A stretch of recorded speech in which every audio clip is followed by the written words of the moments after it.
Apakah nama-nama calon hakim agung tersebut dapat disetujui?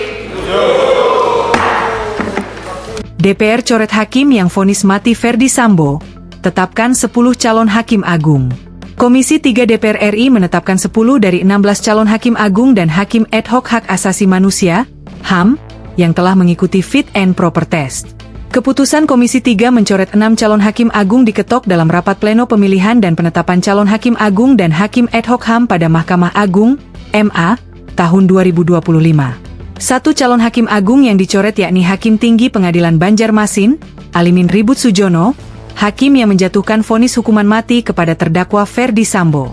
Ia mendapatkan suara 0 dari anggota Komisi 3. 1. Alimin Ribut Sujono SHMH, pemilihan suara 0.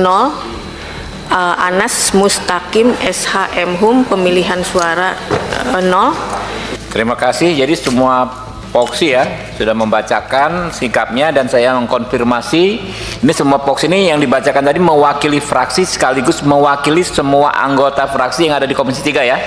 Setuju ya? Yuk.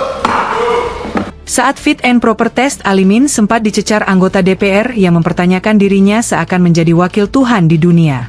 Pada rapat tersebut, semua fraksi di Komisi 3 DPR RI mengungkapkan pandangan mereka terhadap para calon hakim agung. Setelah itu, Ketua Komisi 3 DPR RI Habibur Rahman menanyakan apakah para forum menyetujui 10 calon hakim agung dan ad hoc HAM. Apakah nama-nama calon hakim agung tersebut dapat disetujui? Kata Habibur Rahman di ruang rapat Komisi 3 DPR RI, Kompleks Parlemen, Senayan, Jakarta, Selasa, 16 September 2025. Menjawab pertanyaan ini, semua anggota Komisi 3 DPR RI menyatakan setuju. Palu sidang pun diketok oleh Habibur Rahman sebagai simbol penetapan keputusan Komisi 3 DPR RI. Download Tribun X sekarang, menghadirkan lokal menjadi Indonesia.